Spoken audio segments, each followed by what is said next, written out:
Okay, well, what do we have here?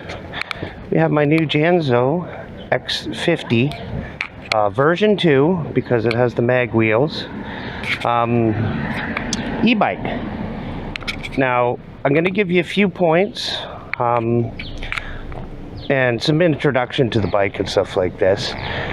Basically, what you want to do is when you build this, you want to be able to grease up right here, which is the shock. This is a 1,000-pound shock. Like, that's kind of crazy. I'm going to probably replace that. But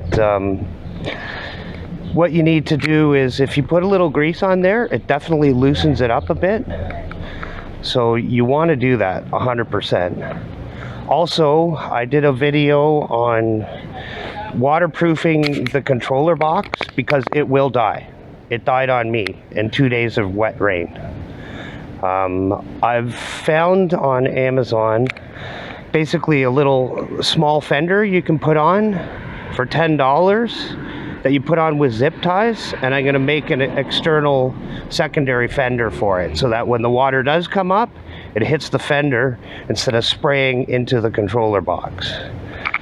Also, on the display, there's a couple of settings you want to deal with here. Let's get into the settings. Okay, let's get to wheel diameter. See, wheel diameter, if you want the speedometer to be accurate, it's usually on 23. Put it to 22.8. Also, here, it'll time out of the display. Go to P14, which is max amps. It's set on 15, which is literally just 750. You want your peak to be at 22 amps, which is peak of 1100. That really wakes the bike up. Anyway, we'll just go for a ride and I'll give you some impressions of the bike while we're riding. Okay. Okay, here we go. Pedal Assist 3, which is what I sort of normally ride around in, just to save the battery. That usually gets you up to about 37 or 38 kilometers an hour. Here, we're just riding around here. It handles really, really nicely. Like, look, it's really quick for turning. The handlebars, I thought I would hate, because it reminds me of like a Shadow 750 or something like that. But they're actually quite comfortable. I think I'm going to keep them. I was going to put, like, straighter bars or, some sort of, BMX style bars. But I think I'm going to keep them. Seriously, they're that comfortable. I'm kind of shocked. Now, this bike has a full lighting system, which is kind of handy. I might do a night ride just to show you what it's about. But as you notice here on the left, there's a horn and it has turn signals, like real turn signals. Let me kind of point the camera down, see how you can sort of see it on the top there. So you can see if your signals are on or not. So this is perfect for me because obviously I live in the city and I use this to go to work. And having to take your hands off the signal is a real pain in the fucking ass. No one wants to do that. It's unsafe compared to just pushing a button and having the signal done for you. So I may just make comments as we ride along here. I'm just going to let you sort of enjoy the ride. But this will easily keep up with sort of city traffic sort of deal, because its top speed is around 48. Pedal Assist 3 gets you to about, 37 or 38, depending on what the charge of the battery is. Just about 23 miles an hour or so. Pedal Assist 4 goes to 28, and then Pedal Assist 5 will give you another couple miles an hour, basically. How it works out is the pedal assist levels. If you have no load on the bike, Pedal Assist 1 will try for 20 kilometers an hour. Pedal Assist 2 will try for 30 kilometers an hour, right? Pedal assist 3 will try for 40 kilometers an hour. This is no load, of course. Pedal assist 4 will go to 50 kilometers an hour, no load. And pedal assist 5 is like 55.6, which is about 34.5 miles an hour. Now, obviously, that's with no load. With your ass sitting on it, it's going to get a little slower than that. That's why when I go pedal assist 3, it's trying for 40, but with my fat ass on it, it gets about 37, 38. So we'll just wait here. Of course, it's Saturday, so there's a shitload of fucking traffic. I'm going to try to get down to the bike trail if I can. But there's going to be a lot of fuck-ups here, so just be prepared.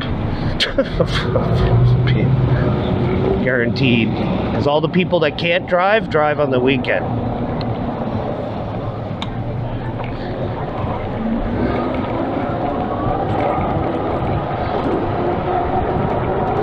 So here, we're going sort of down a little hill, but it's in a headwind, so this will give you an idea. Yeah, 37.5. 37.9. So yeah, 37, 38, because we're basically on a full charge right now. You know, and then it, you know, slowly goes down as the battery goes down. At around half charge, it'll go down to about 35, you know, 22 miles an hour, something like that. 21 and a half, you know. Over 20. I've never seen it go below 20, even with like, I got it down to about 30% battery, and it was about 33 or 33 and a half, so 21 miles an hour. So, you know, obviously as the voltage on the battery goes down, it's going to get slower. So let's see if we can get to the bike trail, because this is going to be loud and shitty, because I live in Little Italy in downtown Toronto, so it's a clusterfuck all day, every day. So,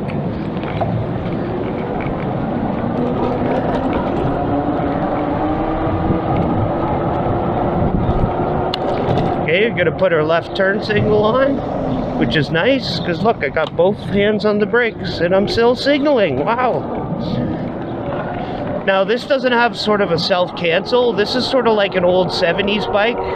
The old 70s bikes, when they first came out with turn signals, it was manual, where you'd flick a switch and it would blink, and then you'd have to manually click it to the center instead of push the button.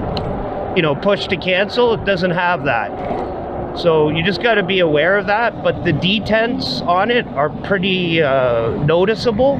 So you'll know if you're clicking it off. Like, you know, you can feel it in your finger. Oh, I clicked the detent. Oh, it's off now. And also on the top here of the turn signals, I'll show you a little bit later. Like, they actually have the tops open, so you can see if the signal is on or not. So if you kind of glance down at the front of the bike where the turn signals are, you can see if one of them's flashing or not and go, oh, I gotta turn it off.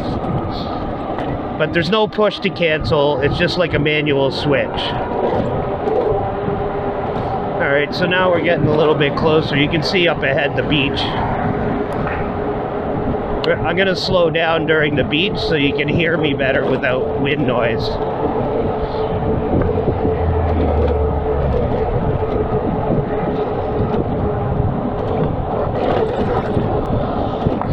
And that suspension's working. Now the rear suspension is stiff as fuck. The maximum weight on this bike is 330 pounds. I think with this suspension, it should be minimum 330 pounds. It's that stiff, and I'm not light. So what I might do is I might get I saw a nice coil shock with a proper rebound adjustment on it for about 60 bucks from AliExpress, and it just so turned out that a lot of the scooter guys use them. You know, those high-powered scooters that go 50 miles an hour? They use the shock. So obviously it's a good shock if they're all using them. So I may get one of those. It's a 165 millimeter shock, if anybody wants to know. If you wanted to lower the bike a few inches, like if it's a little too tall for you, you could get a 150, but you're gonna lose 8 millimeters of travel.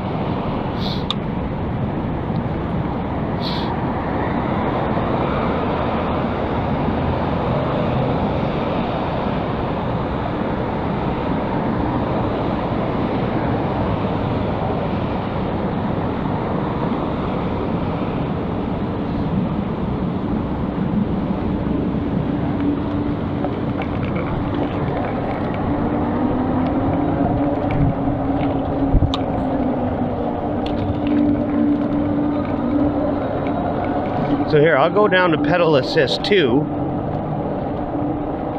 right, which is kind of what I ride on bike trails, because it still gives you some speed, but it's slow enough that you're, you know, basically just keeping up with the normal bicycles. Well, fast. And yeah, I'm at 27, 28 on pedal assist 2. Now this is a full battery. Obviously it'll go down a little bit by a kilometer or two as the battery runs out. So that's about 16, 17 miles an hour, something like that. Like, it's slow enough that you're not being obnoxious, basically, but fast enough you're still moving. Yep, nice suspension. In fact, the front suspension, I'm not even going to change. It's actually nice. It's non-adjustable, but it's totally fine for this bike and my weight. I wouldn't change it at all. But the rear suspension is way too stiff. I'm going to go with an 850-pound shock instead of 1,000-pound. And I'm going to get one with rebound dampening, because this rear shock, it's okay. It's not terrible, but it has no rebound dampening. So it's almost like a coil shock without any rebound dampening. It's like boing, boing, boing, you know, instead of like a boing, but, you know, there's no rebound dampening. It just kind of bounces up and down a little bit. But fortunately, because it's so heavy, 1,000 pounds, it doesn't bounce up too much just because this thing's so damn stiff. Now it does work, but I put my ass way back on the end of the seat, on the back of the seat, to try to get some sort of leverage on the shock. The good thing about this seat is it's nice and wide. There's lots of real estate on it. So if you want to move around, you know, I'm going to move back a bit, I'm going to move up a bit, you know, you can move around. It could use a little extra padding, but you can either buy like sort of a gel pad that you'd put on a motorcycle, or you can just go to an upholsterer and just go, hey, just give me some more padding on it, reupholster it. I know of a great motorcycle upholstery guy. He usually, you know, he just does furniture, but he'll do anything. You take him anything, he'll go, yeah, sure, I'll do what you want. I've had many motorcycle seats fixed by him. And some of those motorcycle seats were like total basket cases, and they came out better than new. Like, it looked better than the factory, because I showed him a picture of what it looks like factory, and he goes, yeah, I'll do that, and just did it. Okay, so I'm on a fairly flat straight now in pedal assist 2 on a full charge member, and we're doing 29.5 kilometers an hour. So that's about 18 miles an hour. But as you can see, like, I'm still slow. I'm not being obnoxious on the bike path. But I'm still, you know, you're moving. I'm still working. Because, you know, there's people, there's joggers, there's other bicyclists. Sometimes there's kids. You know, you don't want to be like, oh, I'll go 48 along the bicycle path. Like, don't do that. Don't be a jerk. Number one rule in any biking or sport or anything, the number one rule, forget speed limits, forget any of that shit, don't be a jerk. So if there's a whole shitload of toddlers on the road, don't go, oh, fuck it, I'm gonna go 30 miles an hour. Like, no, this is fine, look. And it also, at this speed, you save a shit ton of battery. Now, as far as this battery is concerned, I actually went and bought a second battery. They offer a 17 amp battery instead of the standard 14 amp. So what I can do now is I can put the 14 amp in my backpack and have the 17 amp on here and get a total of 31 amp hours of range. Because to be honest, the 14 amp is a little dinky. Even the 17 amp is semi-dinky. You know, that's sort of bordering on, okay, it's getting sort of real. Because with the 750 watt nominal motor, and I've bumped it up to 1100 watt peak, so I get, you know, some more juice out of it. That's probably why it's going faster than a little normal. It'll go through those batteries pretty fucking quick, especially if you're really gunning it. because they're just so small. Like, put it this way, my 500 watt bike came with a 15 amp battery. So it's using 25% less power, and it came with a 1 amp more battery than the standard battery that came on here. In fact, I actually emailed Jansno. They're very good. They're very good at customer service and responding and everything. And I said, well, hi, I ordered this, like, can I just pay extra? And like, fuck the 14 amp, just put the 17 amp on there. Like, why bother? Like, and they're like, no, sorry, they're all pre-packaged, you know, with the 14 amp. And I was like, okay, I'll get the 17 amp. And the reason why is because I was going to say, okay, fuck it, I'll just put like I'll run it with a 52 volt battery, you know. But if you look at the cost of a 52 volt, say 20 amp battery, right, plus, you know, shipping and tax and all that shit, you know, I would pay, you know, about $550 Canadian. Now, it would be a very excellent battery, and it would make this thing even go faster. Probably get about 32 or 33 miles an hour out of it. However, Jansno, to their credit, is offering the 17 amp battery for $350 Canadian with free shipping and no tax. So if you look at the cost per the amp hours you get, it's just cheaper and more efficient to just buy another 17 amp battery and have the 14 in a backpack. Yeah, it's a bit of a bitch because you got to put it in your backpack, but these batteries don't weigh that much because they're smaller. Like, the only difference between the 14 and the 17 amp is basically the capacity of the cells. I worked it out on a 13S 5P battery. So that's 13 in series, right? That gets your voltage to 48, right? And 5P is your how much amperage you have.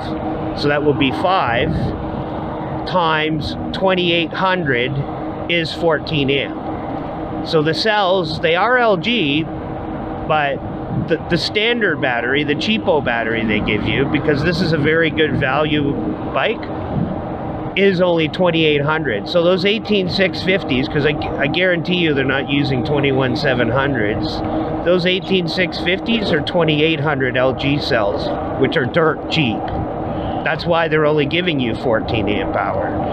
Now, the 17 amp battery, they're using 3400 cell amp hour batteries from LG. Right? Now, the limit, the best 18650 cell that you can get ever, because there's just a physical limitation of the cell itself, like its diameter and everything, is 3600 Samsung cells.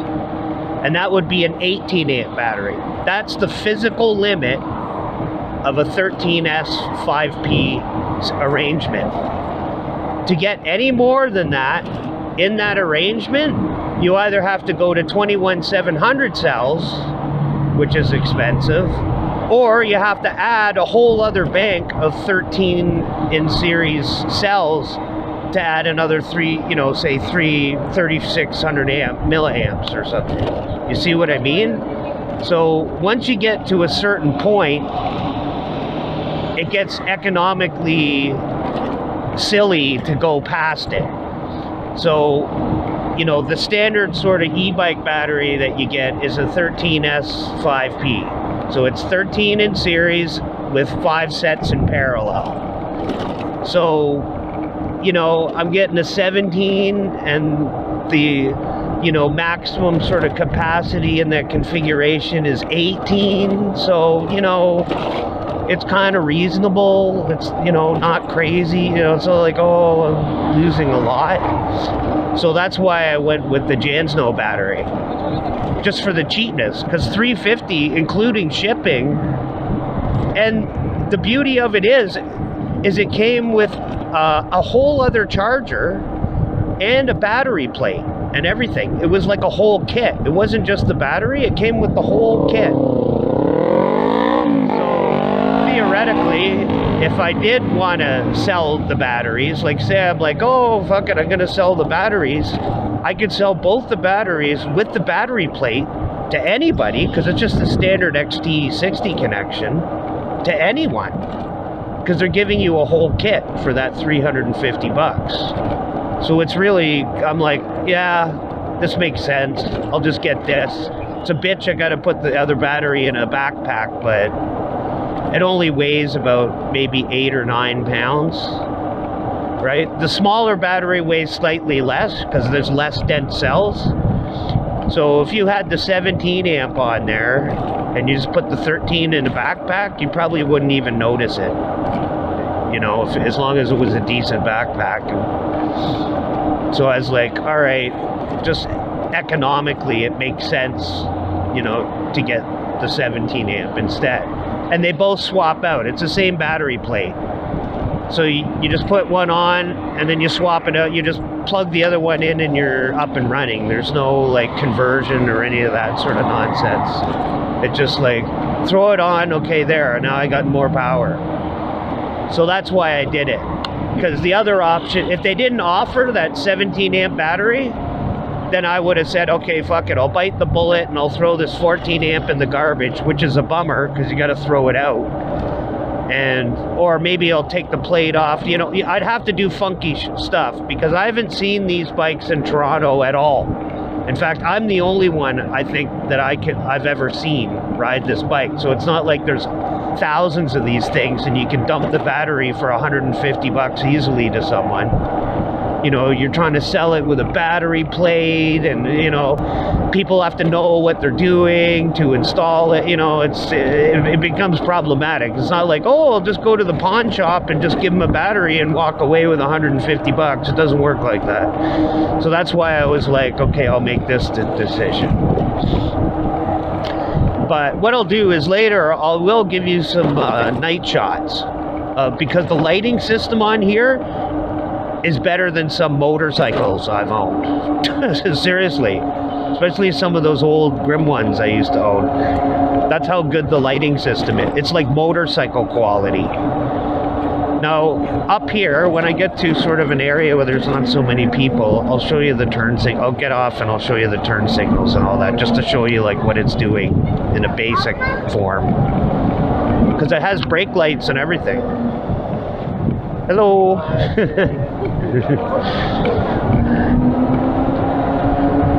So I'm going to try to get to an area where it's a little more, coming up here, there's like little off areas I can go. But it rides very, very nicely. Like, look, I'm just cruising at 30 wide because I'm going down a hill. It's not, look, see, brakes work fine, but they are mechanical. I'm going to do a full set of upgrade with videos on this bike, so, and I'm a cheap bastard, so you can probably get good upgrades for cheap, because this is a bicycle. The first thing I'm going to do is I'm going to put hydraulic calipers on this thing.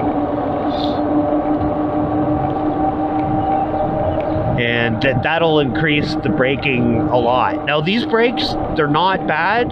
For mechanicals, they're actually pretty beefy, but they're on 160 millimeter rotors. So, you know, they're biting pretty hard into pretty small rotors. So increasing that to a cable actuated hydraulic setup will really increase the braking a lot. But these aren't bad, you just got to pull hard, you know what I mean? It's like any mechanical brake, you know, they're kind of gimpy, you got to adjust them, you know, it's a pain in the ass, whereas the hydraulic calipers are just much better all around. But these do stop. They're not shit, they're just, you know, a bitch to deal with. And if there's better options out there, like I got the two hydraulic calipers for 60 bucks for a pair, like why wouldn't you get that? And they also use standard Shimano pads, so you can get the pads anywhere. Because some e-bikes that are in this sort of, you know, budget price range, they'll give you hydraulic brakes, but they're proprietary. You can't get the fucking pads anywhere but through them. What if they go out of business? Okay, that's it. There goes my brakes. Or you gotta, well, you can replace them, but who wants to do that? Trust me, I put hydraulic brakes on my friends' bikes and stuff like that. It's not as fun as you think. It's easier than a motorcycle, which I've done. I've replaced brakes on motorcycles, but still, like, why am I redoing the entire brake system because you went out of business and I can't get brake pads anywhere? That's why I like these Zoom hydraulic caliper brakes. And they're cable actuated. I don't have to change a thing. It uses the same cable. Now, the reason I'm using the crappy brakes right now is just to stretch out the cables. So when I put the good ones on, I don't have to worry because the cable's already pre-stretched. Right? So, and I'm a cheap bastard, so why not, you know, do 1,000 kilometers on the shit brakes and then go, okay, well, these shit brakes are kind of running low. Okay, well, let's just pop on the new ones. So there you go. I'll show you in a video, and I'll show you also how to adjust them, because a lot of people are getting confused on how do they adjust them, and then they fuck up and wonder why after a certain amount of time they have no brake left, when they actually do, but they're adjusting the wrong damn thing. So I'll show you. So here, you know what? There's a parking lot here. Let's just go in here for a second.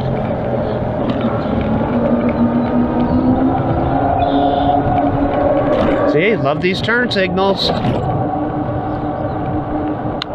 Oh, good. The sun's coming out.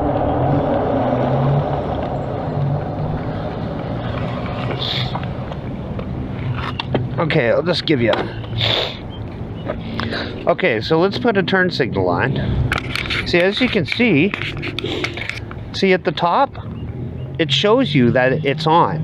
So there's no indication on the display, but if you just quickly look down, you're like, there's this big fucking orange thing blinking. Here they are. Here's, you know, there's a turn signal. And now on the back, it's a little hard to see because of the angle, but see? So they have front and rear turn signals. Here, let's turn on the right one. And they do work because I see cars behind me. They know that I'm turning and stuff like this. Now, would I prefer proper ones that are like the front? Absolutely. But again, you got to look at the price point of the bike.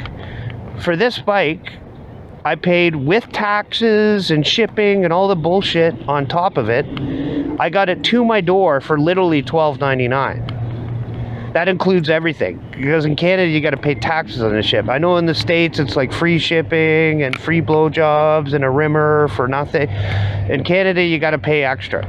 But I didn't pay that. Put it this way, my GoTrax little dinky 500 watt bike, that was like $18.99 or something fucking crazy. It was like $500-600 more, and this totally blows it out of the water. Now, if you can see on the back brake, see how the brake light comes on there? Now, I will turn on the light just so you can show you. It's a little hard because it's the sun. I'm going to give you a night shot. But you see on the side how they have these little cutouts with these LEDs? This is a really nice feature because looking on the side, you've got these nice little bright LEDs so that the cars will see you from the side. Now here's the headlight. Obviously we'll do this shit better at night, but this is motorcycle quality headlight. It's that good. Now, I've seen it on other e-bikes that have a little more advanced settings where they can go, oh, I just want the halo, I just want the low beam, I just want the high beam. It doesn't work like that on this bike. They just said, fuck it, you get it all. So it will consume some power, but it's not crazy. If I turn the lighting system on, basically on the voltmeter, it drops by about 0.2. So I figure it's probably pulling about 10 to 15 watts of power, which compared to an 816 you know, watt hour battery is, you know, that's still low. But I'm just telling you, it consumes some power.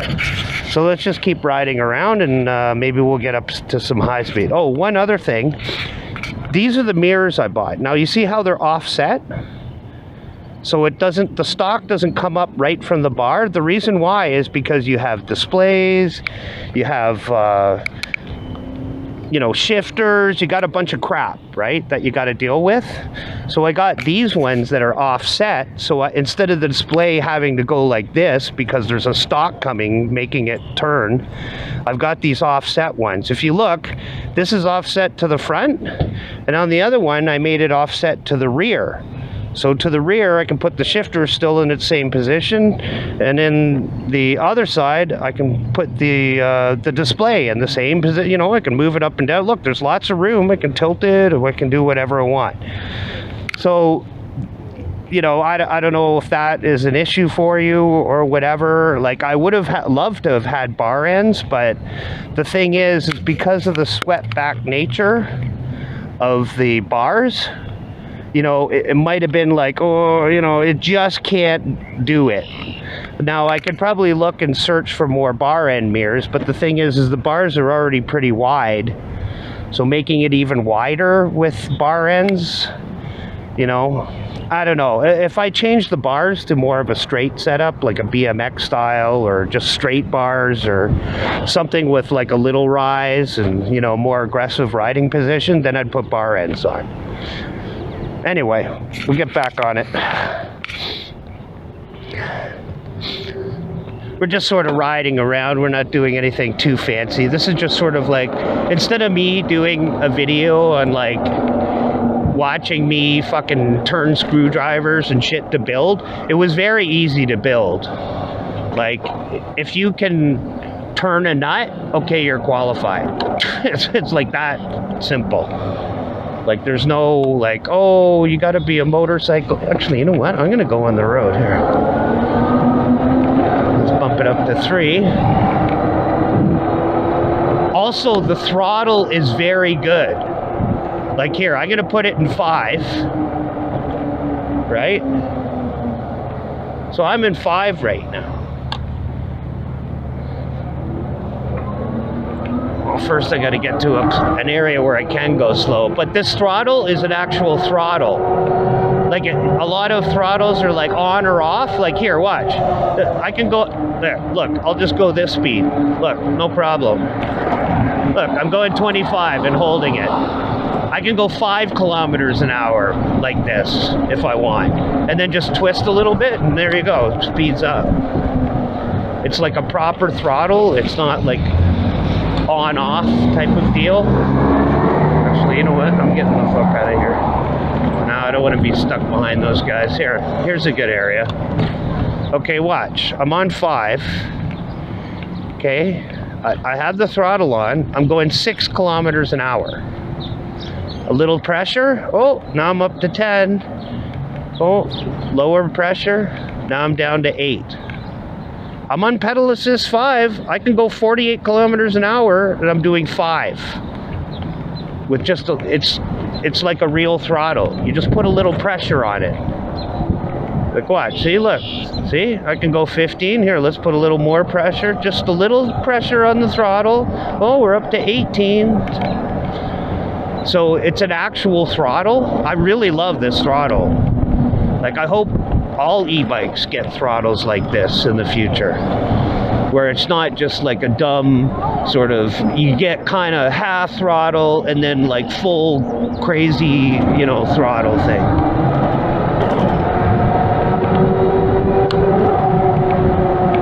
And it's got pretty good pickup. However, the gearing on this hub motor is sort of built for speed.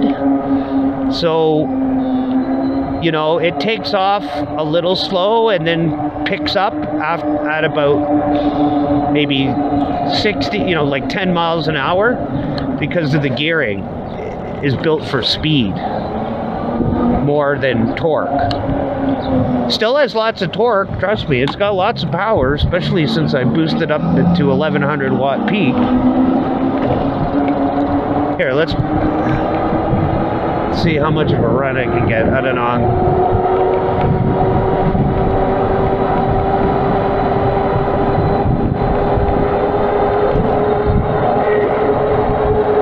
Into a headwind, I'm doing 40, that's about 25, 42,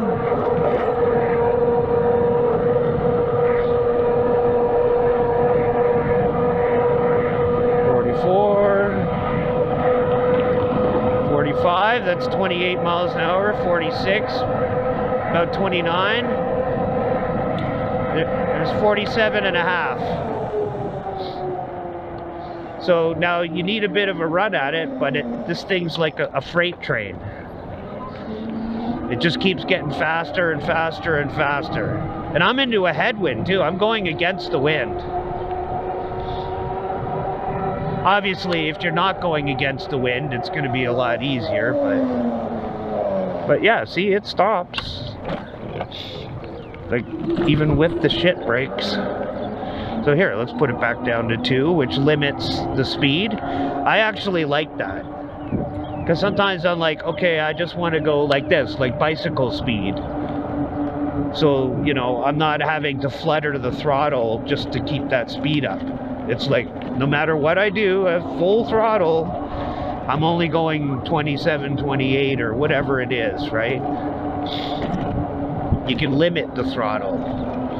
Like, put it this way, for the city bike streets, like bike lanes, I usually stick to PAS3. Because any faster than that, it's pointless. You can't do it. There's like people, like phone zombies walking out into the bike lane. There's old guys going fucking 2 miles an hour in the bike lane that you're stuck behind. You know, it's just like pointless, right? And at pedal assist 3, which is about 23 miles an hour, you're saving battery.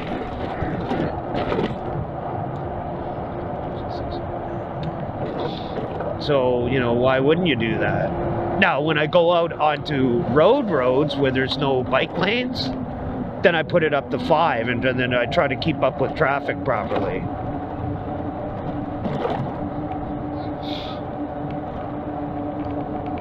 Here, how far have we gone? 12 kilometers. We're going into the wind. See, the one good thing I like about the display, even though it's kind of dinky, is it has a voltmeter on it. Like, forget these guessometer bars. They're fucking pointless. Like, put it this way, if I bought an e-bike and it didn't at least have a voltmeter on it, it would just go right back in the box. I'd be like, I'd turn it on. Oh, no voltmeter. Okay, it goes back in the box. Well, I would email the you know, I'd email saying, hey, does this thing have a voltmeter or not? No? Okay, thank you. Because there's no fucking point if it doesn't have at least a voltmeter on it. That's like standard. Now, it's also nice to have an amp meter, which tells you how many amps the bike's pulling, so you can calculate, or a watt meter, shows you how much the bike is actually pulling from the battery. That's like a bonus, because that'll help you gauge, you know, how can I get my max mileage? Like, oh, I've been dicking around all day. Oh, my battery's looking low. And then you know, oh, if I put it on pedal assist 2, which sucks X watts, you know, maybe it's like only 500 watt or 400 watt to just do this. Probably not. It's probably like 300 watt I'm pulling, maybe, just to go like this slow speed into the wind, right? You can say to yourself, oh, okay, well, I know that if I go at this speed, you know, I'm getting the best mileage out of the bike. That's why it's always good. It's an extra bonus to have either a watt or amp meter, because the amp meter you can just calculate. You know that every 2 amps is 100 watts. So if it says 3 amps you're pulling, you go, oh, I'm pulling 150 watts or whatever. I don't care. It doesn't matter to me. I can convert it easily. So, you know, it doesn't matter. Amps or watts, who cares, right? But it's actually turning into a nice day. It was really crappy for the last day or two. It's windy though, and the wind's coming from the east, ironically, because a storm just blew. Normally it comes from the west. So this is kind of odd. I'm like going into the wind, going with the normal prevailing winds. It's been really windy too. But it's still nice. Look, it's kind of sunny and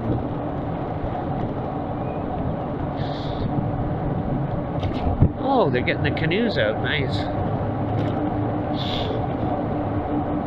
But we'll do a ride tonight just so I can show you the lighting system, because in the daytime with the sun on everything, you can't see shit. It doesn't matter how good it is, you know.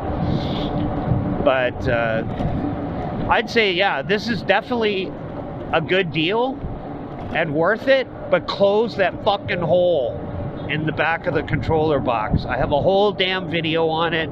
You can watch it. I suggest anybody who's bought this bike watches it. Now, I've already sort of figured out how I can make it sort of a professional looking sort of setup. Is I do have some foam rubber with an adhesive backing. So what I could do is actually cut out, you know, what I needed to put on the back. And I don't know how good that adhesive is. I may test it and then just stick it on the back. And if anybody ever looked under the seat, the good thing is fortunately the controller box is right under the seat. So you can't even see it. So it's not like an aesthetic issue, like, oh, I have, you know, gimpy fucking MacGyver shit and everybody can look at it and no one can see it. It's under the seat. Like, you have to actively get under the bike and look at it. So it's not a big issue, but maybe I can make it look a little more professional, you know?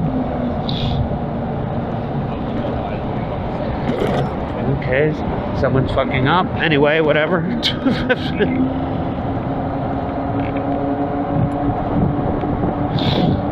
So if I do that, I'll make a video on it. I did do a video on sort of a MacGyver way of fixing the controller box, and I literally made it out of garbage and duct tape and a grommet. It's a 1 13/16 inch grommet. It fits perfectly in there. What I did is I just cut it so I didn't have to run the wires through it, because I had to replace the controller. So because it'll kill the controller. If you go out on just wet roads, not rain, just wet roads, the controller will die. Definitely, 100%. Because all the water jet from the rear tire, it's shooting right into the controller box. You'd think Jansno would have fucking tested this shit, but I guess not. Maybe it doesn't rain in China. They're in the Gobi Desert or something. I don't know. Like, you know, so unless you live in Death Valley or the Sahara, even then you probably wouldn't want sand in it. Yeah. Even just duct taping it. Duct tape all the holes and everything. That will fix it. Like, I don't understand why they never tested it. Like, all they would have to do is just test the controller box and just close it up better. That's all. That's all you need to do. Oh, let's just change the shape of the sheet metal that we're using to, you know, make it so it's less gimpy. That's all they need to do. It's not a big ordeal here. You know? Like if I can fix it with 10 cents worth of garbage and duct tape, I'm sure they could come up with a professional solution that's better. Hell, charge more money. Charge another $20 on the bike for the 10 cents you spent fixing it. I don't know. Like, make a profit on it. Profit from your strange fix. Oh, someone's fucking up. Yeah, it's really windy today. It's got to be at least like 30-mile-an-hour winds, at least.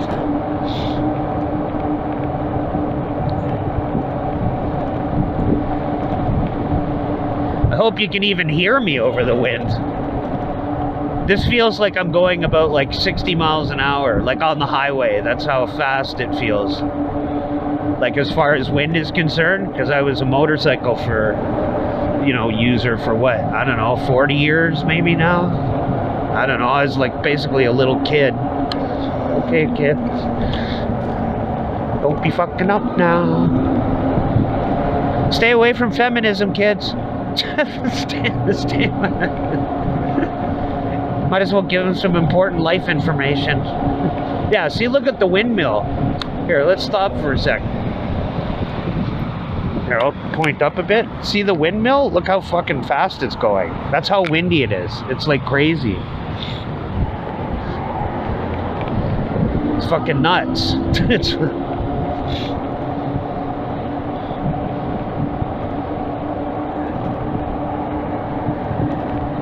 But anyway, I hope this helps you guys to make a decision on this bike. I think it's a fucking must-buy, personally, even with the gimpy controller box. Because if I can fix the controller box in about 15 minutes with some duct tape, it's really not an issue. However, it needs to be fixed. Like, don't go on the road until you fix it. Like, literally, the first thing you do when you take it out of the box is tape up the controller box. Okay, then put the wheel on and the handlebars and shit. It's like, I just think it's silly. I'm like, why, like, did you, you know, you've got hundreds or thousands of bikes in your shop. You didn't take out one of them in the, like, you didn't say, hey, maybe we should ride one of these things.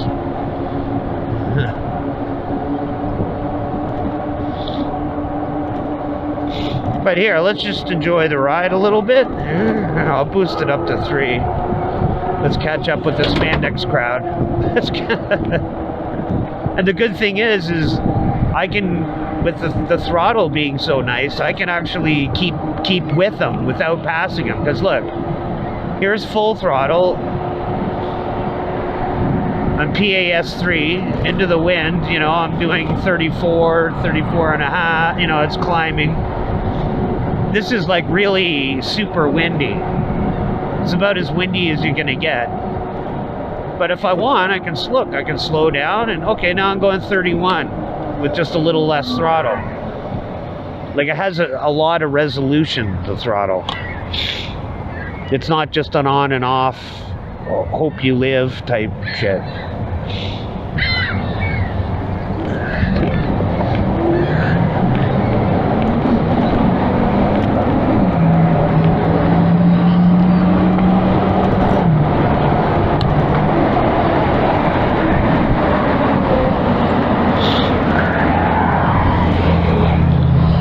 I bet you could get, I bet you I could hit 50 with the wind speeds if I went with the wind on this bike.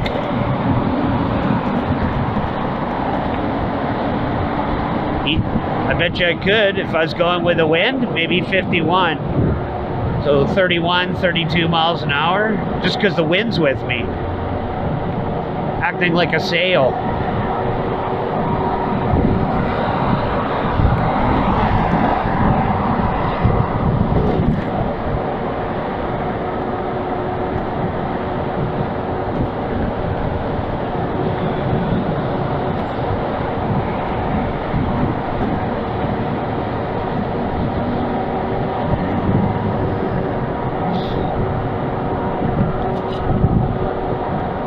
See, I don't mind going through the puddles now. It's not going to kill the controller now that it's all closed up.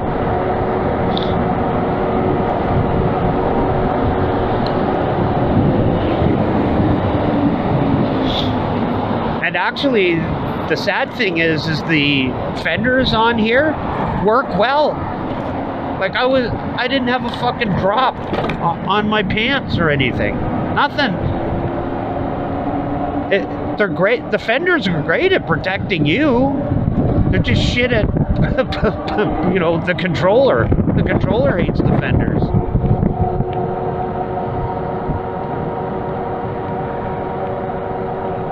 You'll be happy. The controller won't be.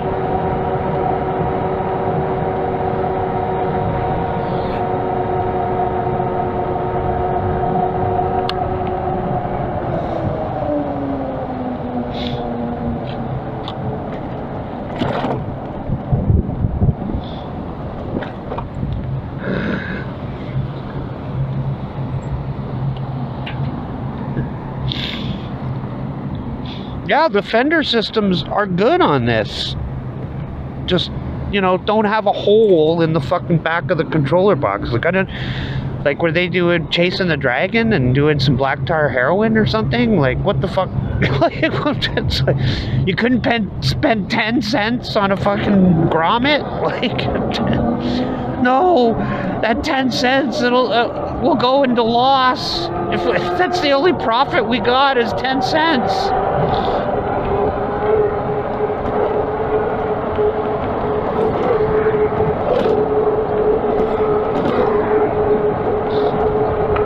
Like, that's it. It's a straw that'll break the camel's back. Oh, fuck.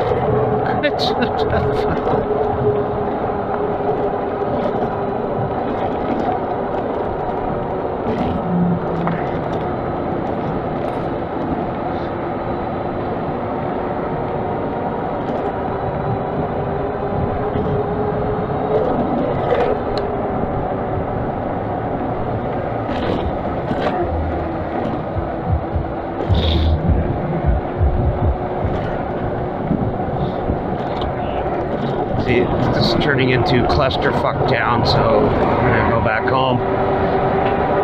And I'll charge the bike up to full and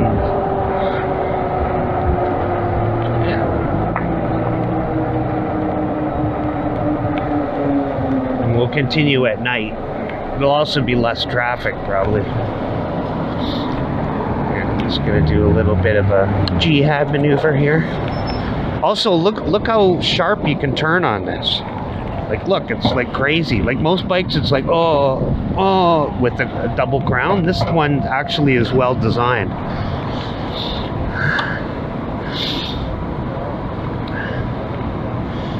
Oh, well, we're going with the wind. I can give a little bit of a boost. Yeah, see, look, it's around 49 volts. It's like 70%, something like that. Maybe a little more, maybe about 75. We've gone 17.9 kilometers, so about 12 miles. This is the 17 amp battery. So you're getting about 21, 22% more battery than the 14 amp one.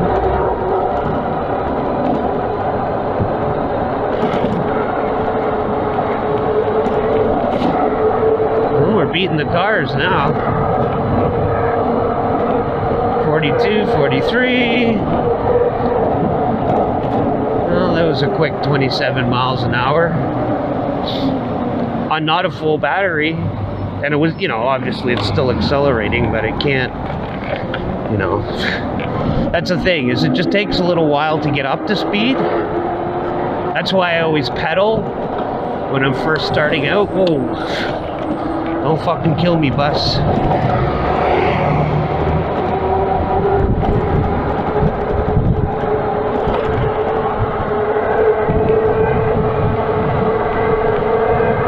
But it gets up there. It keeps, like, look, I'm going 43 up a hill.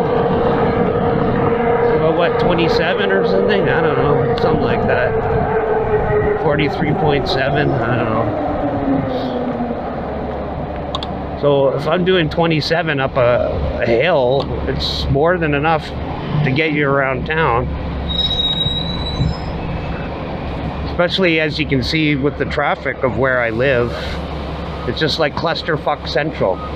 Because it's Little Italy, so all the tourists are like, oh fuck, oh I love Little Italy, oh. You can see I have my light on as well. So if I turn my light off, see look, I gained a couple of points. I get an extra 0.2 on the voltage.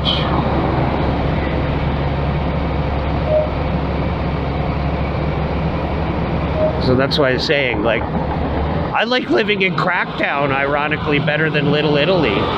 At least in Cracktown, no one will fuck with you. Because they're all whacked out. No one went to Cracktown. We had no tourists. We had to, like... Streets were always free. Traffic was great. No one owned a car. They were all fucked up. They were all...